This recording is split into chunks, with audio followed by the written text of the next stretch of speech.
आइए students next question करते हैं। एक्सरसाइज 9.2 का क्वेश्चन नंबर 15।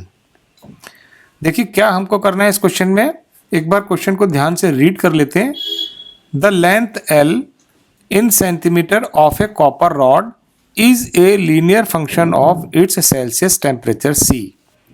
यानी यहाँ पर हमको एक कॉपर की रॉड दी हुई है जिसकी की लेंथ है L और इसका जो टेम्परेचर है वो C और L और C के बीच में एक लीनियर फंक्शन है।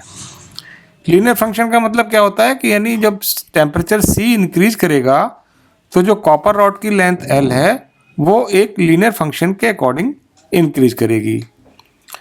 अब यहाँ पर एक एक्सपेरिमेंट किया हुआ है जिसके कि एक रिजल्ट दिए हुए हैं। वो रिजल्ट क्या दिए हुए हैं, जब कॉपर रॉड का टेम्परेचर 20 डिग्री सेंटीग्रेड है तो उसकी लेंथ है 124.942 सेंटीमीटर और जब ये टेम्परेचर इंक्रीज होकर के हो जाता है 110 डिग्री सेंटीग्रेड तो कॉपर रॉड की जो लेंथ है वो हो जाती है 125.134 सेंटीमीटर।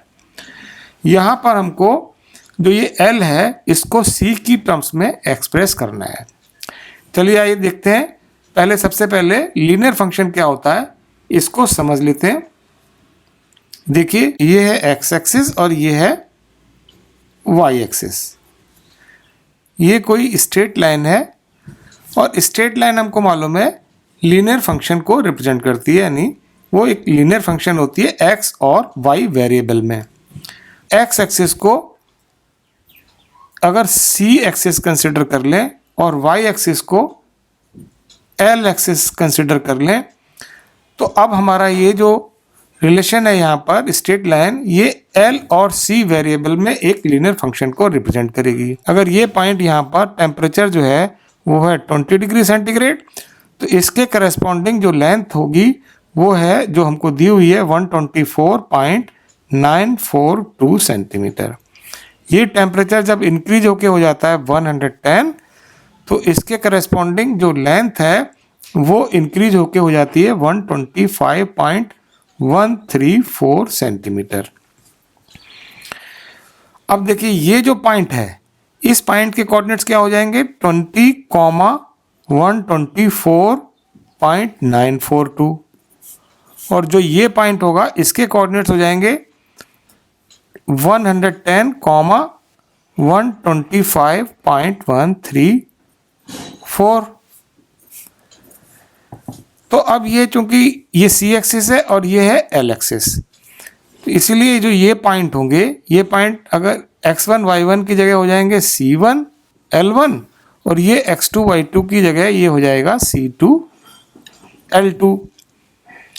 बस अब हम इन दो पॉइंट से पास होने वाली लाइन की इक्वेशन लिखेंगे यहाँ पर, ये पॉइंट और ये पॉइंट।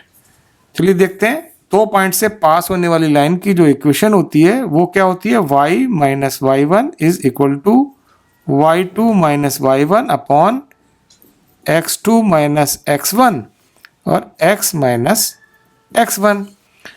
यहाँ पर जो y है ये तो l एक्सिस को रिप्रेजेंट कर रहा है और x जो है वो अब c एक्सिस को रिप्रेजेंट कर रहा है।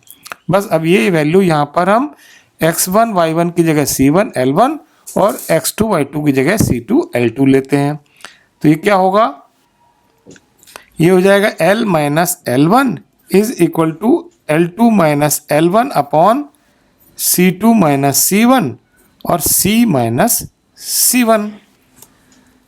बस अब इस इक्वेशन में हम क्या करेंगे x c1 l1 और c2 l2 की जो ये वैल्यू है ये यहाँ पर पुट कर देते हैं तो ये क्या आ जाएगा l minus 124.942 is equal to